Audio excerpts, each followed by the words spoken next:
My interest is in political finance. They are related but separate. One is time bound and limited, the other is round the year. Bonds, the process is underway. The finance bill has amended sections of other company and so on. But how much of it is complete? That's the first question. And the second related but different question is, however clean a government will be, this is a concern, why do corporates make contributions?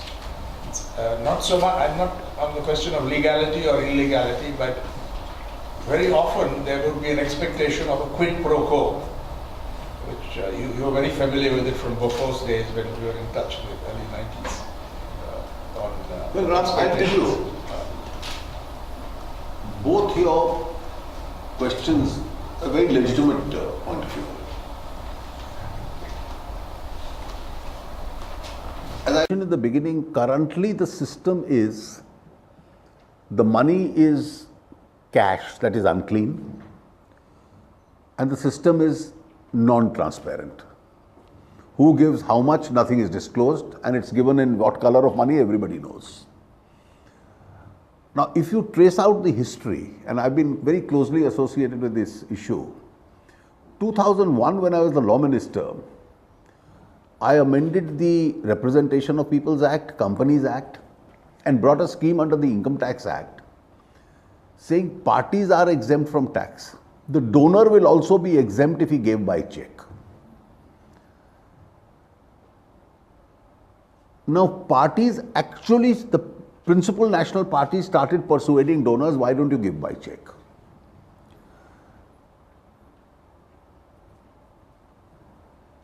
Very few people did it.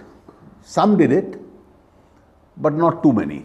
And I would say only a small fraction of what is totally required started coming by check. Then when Mr. Mukherjee was the finance minister, an alternative scheme was visualized.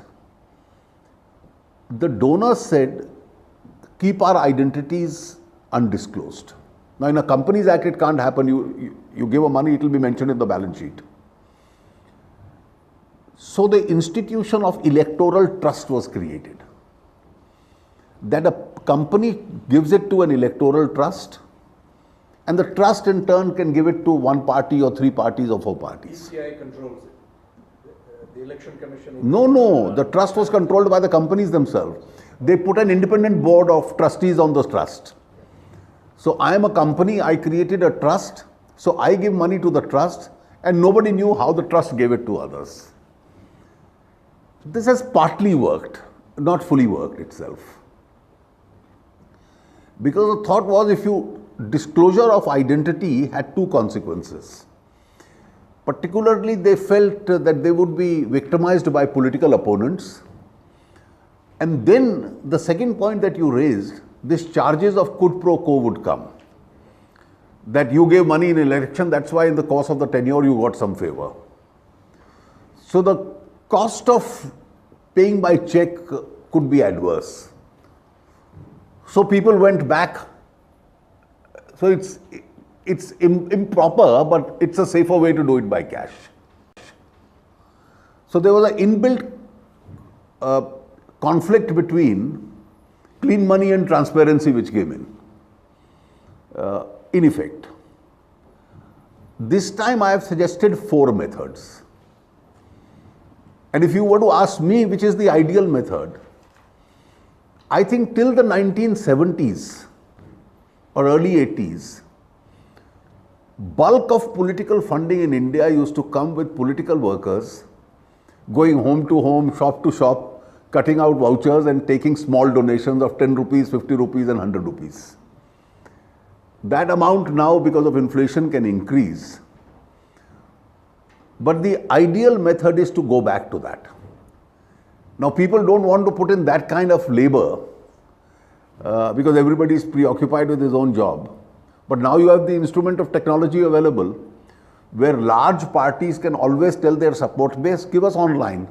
So from 10 rupees to 10,000 rupees or even 100,000 rupees, you please give me online. And large parties would get thousands and millions of supporters who would probably give smaller amounts online.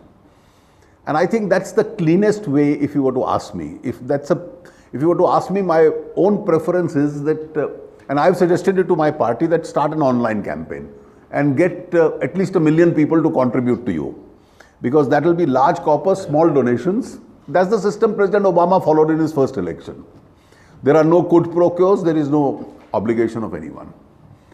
The second is, let people donate by check, which is completely transparent.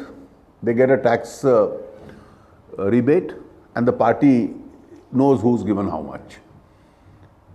That option is still there, we are not eliminating it. Third is, the Election Commission said cash donation not more than 2,000 rupees. Fair enough. And the fourth one, which I now conceived, was electoral trusts, which will ensure clean money and only part transparency. Clean money because you buy the trust, the bonds by check payment. Within a short period, they have to be redeemed. Let's say we give a 4-week period. Now, this will be a scheme under the Income Tax Act. Now that the finance bill has been passed and it's got presidential assent on the 31st, day before yesterday, we'll shortly be announcing the scheme. And I want opinion of all parties and all other persons who want to give suggestions while formulating the scheme. The tentative idea is that the Reserve Bank would authorize one particular bank to issue the bonds.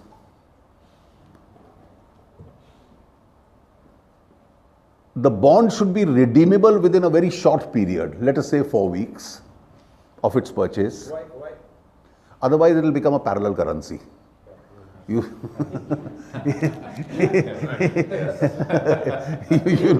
know the society we are living in. So we don't want the bond to become a parallel. So within 4 weeks of the purchase of the bond, it has to be necessarily encashed. It can only be encashed by a recognized political party.